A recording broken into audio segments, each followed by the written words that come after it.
అమ్మాయి మంచి స్పీడ్ మీద ఉందయ్యా. కళ్యాణ ఘడి అయ్యా, కొట్టొచ్చినట్టు కనబడుతుందయ్యా. కళ్యాణం మన అమ్మాయికి అయ్యా. అయ్యా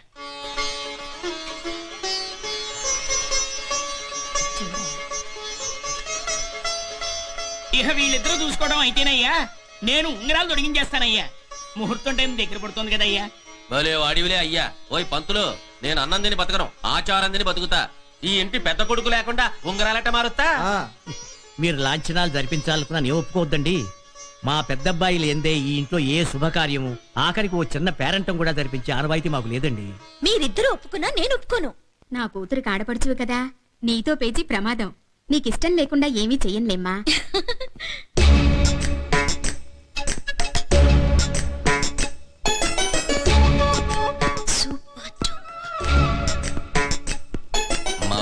మన ఫ్యామిలీ బ్యాక్గ్రౌండ్ బద్దలైనా పర్వాలేదు.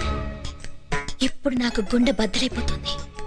పోలీస్ డ్రెస్ లో పులిలాగా, ఈ డ్రెస్ లో నందీశ్వరుడిలాగా ఉన్నారు నాన్న. అమ్మాయి అబ్బాయిని గానయ్యా, అబ్బాయి అమ్మాయిని గానయ్యా. అడిగేసుకునేవి కడిగేసుకునేవి ఏమన్నా ఉంటే వెంటనే కానిచ్చుకోండి అయ్యా. అవతల ఇంకో పెళ్లికి నేను ఇంకా అడిగేదేమిటి పంతులు గారు? కట్నాలు కానుకలు ఏమీ అక్కర్లేదని ముందే చెప్పాంగా. అసలు వాళ్ళకి కట్నం అక్కర్లేదన్నా, ఫ్రీగా ఇచ్చేదానికి కూడా గిఫ్ట్ ట్యాక్స్ కట్టాలిగా. అదేనమ్మా, ఇందాక ఆడబడుచు కట్నంగా ఏదో అడగాలనుకున్నావు కదా, అదేమిటో అడుగు. వాళ్ళు ఇవ్వాలని ముచ్చటపడుతున్నారుగా, అడుగమ్మా.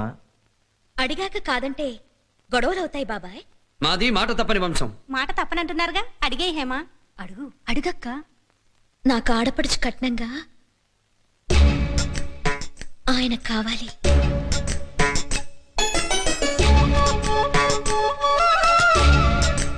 దుర్గా, ఏంటన్నా? మన పంతులు గారు ఆ ముహూర్తం ఈ ముహూర్తం అంటూ మన ఇంట్లోనే 2 నిశ్చితార్థాలకు సంబంధించిన సంభావనలు. అయ్యా మనదే ఉందండి అయ్యా, అంతా గాడ్స్ గ్రేస్ అండి అయ్యా.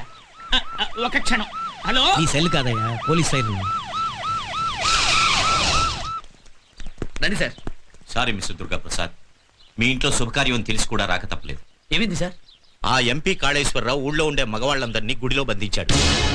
సూర్యాస్తమయంలోగా తన కొడుకుని చంపి నువ్వు అక్కడికి రాకపోతే వాళ్ళందరినీ సజీవంగా దహనం చేస్తానంటున్నాడు. నీతో పోలీసు బలగాలు రాకూడదన్నాడు, ఒంటరిగా రమ్మన్నాడు. ఏంది ఒంటరిగా వెళ్ళడానికి? మా అల్లుడేమైనా పిచ్చి పుల్లయ్యా? ఎవడోయ్, ఆ పులిచెర్ల మహంకాళేశ్వరరావు గారి గురించి మాకు బాగా తెలుసు. నువ్వెళ్ళ తోలుడు. సారీ మావ గారు, నాకు డ్యూటీ ముఖ్యం. నాకు నా కూతురు ముఖ్యమయ్యా.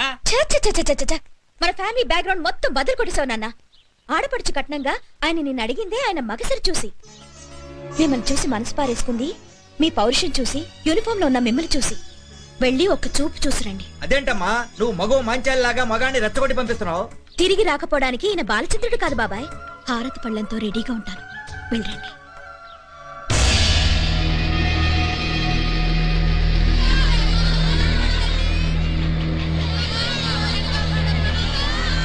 టైం ఎంతైనది? మనం ఇచ్చిన టైం అయిపోతున్నది, గాని ఎవడు వస్తలేడు నాయనా. వాళ్ళందరి మీదకెళ్ళి ఆ డబ్బాలో ఉన్న పెట్రోల్ పోయిండ్రి. ఆగండి, గీళ్ళని తగలు పెడితే చూడనేకి గా ఆఫీసర్ రాలేగా అన్నా. ఈ కాళేశ్వరరావు మాట అన్నాడంటే చేసి తీరుతాడని పోలీస్ రికార్డు లెక్కాలరా. పోయిండి పెట్రోల్.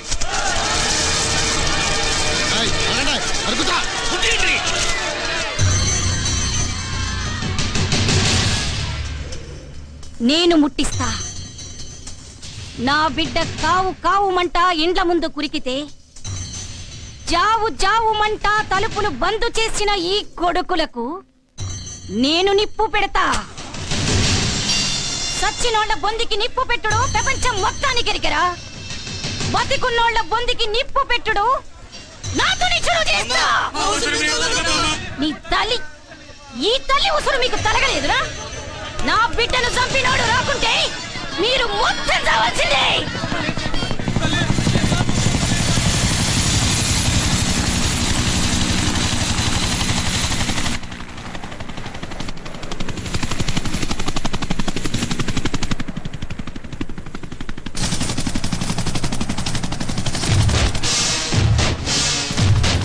ఇగో పోలీసుడు వచ్చిండు.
శబాస్ మొగోనివిరా. నీ పెళ్ళని చెప్పిందా? పులిబిడ్డవురా. ఆ ముక్క ఈ స్టేట్ మొత్తం చెబుతుంది. వస్తావనుకోలే. ఛాలెంజ్ చేసిన వాడి తాట తీయాలిగా. అంత ధైర్యంతో వచ్చినావురా. పిలిచింది నువ్వు, వచ్చింది నేను. చావుని తలుచుకుంది నువ్వు, చచ్చేది నువ్వే. ఇది నీ ఊరు, నీ వాడ, నీ కొడుకులు, నీ రౌడీలు. నేను ఒక్కడిని. చాలనా నిన్ను జైలుకి పంపడానికి? చాలనా నీ వంశాన్ని ఊరి నుంచి తరమడానికి? చాలనా నీ పేక కొయ్యడానికి? నేను పార్లమెంట్ మెంబర్ని రా. నీకు మోసైతే చెప్పు, పార్లమెంట్ వరకు వెంటాడి చంపుతా. ఏందిరా రెచ్చిపోతుండవు? వీళ్ళందరూ మీద పెట్రోల్ పోసిన గిట్లంటే గుప్పునంటుకు చేస్తారు. ఏం చేస్తావు? నా కంటి ముందు ఎవడైనా సరే నేరం చేయగలిగితే నా టోపీ తీసి వాడి పాదాల దగ్గర పెడతారా? అయితే గిప్పుడే చంపుతా. ఏ మాత్రం నువ్వు నీ చట్టంతో నన్ను ఊరితాడికి ఏలాడదీస్తావో చూస్తా. నీ ప్రాణాలు తీయడానికి ఉరితాడక్కర్లేదురా, నా మొలతాడు చాలు. తగులు పెట్టుండ్రు వాళ్ళందరినీ.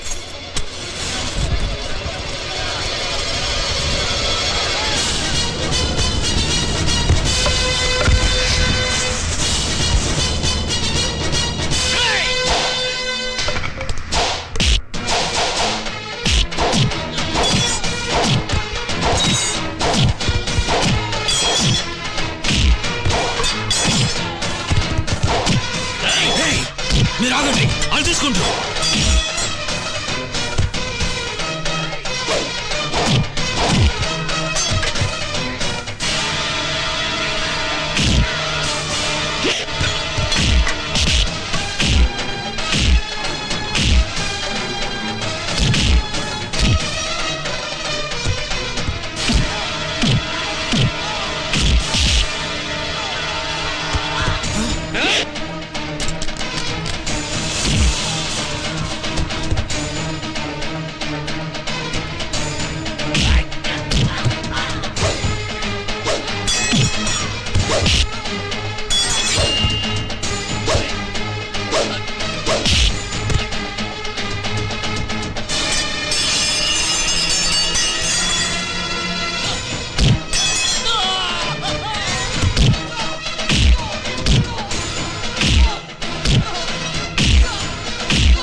బయటపడి పెట్టి ఈ పోలీసుని అమ్మకి ఎట్లా కాపాడుతుందో నేను చూస్తా.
ఊళ్ళో తలుపులు ఉండకూడదని దొరికిన ప్రతి ఇంట్లో కోరికలు తీర్చుకోవాలన్న మీలాంటి వాళ్ళు ఊరకొక్కలతో సమానం. అందుకే మీ స్థానం ఊరకొక్కల పక్కనే. తీసుకుపోండి.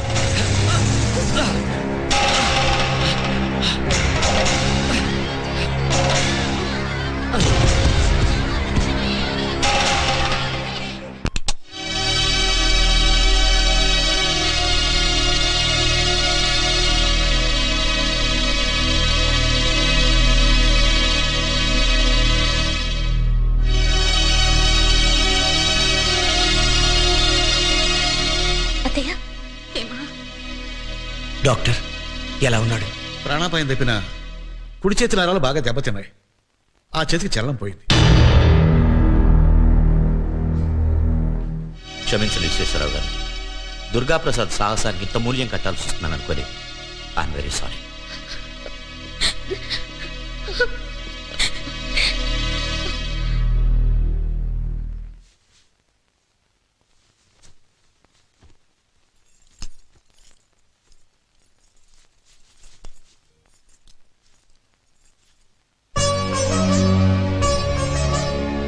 చిన్నప్పుడు నాకు చొక్కా వేసుకోవడం చేత కాకపోతే ఇలాగే తొడిగేదానివి.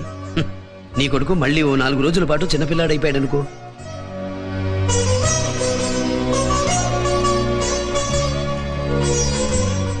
ఏంటమ్మా అలా చూస్తున్నావు? చెప్పారుగా డాక్టర్ గారు, కుడి చేయి నరాలు దెబ్బతిన్నాయి, మళ్ళీ మామూలు కావాలంటే కొంచెం ఎక్సర్సైజ్ చేయాలి అని. అంతేగా? నీ పెళ్లికి కుడి చేత్తోనే అక్షింతలు వేసి ఆశీర్వదించాలిగా. ఆ రోజుకి వచ్చేస్తుందిలే.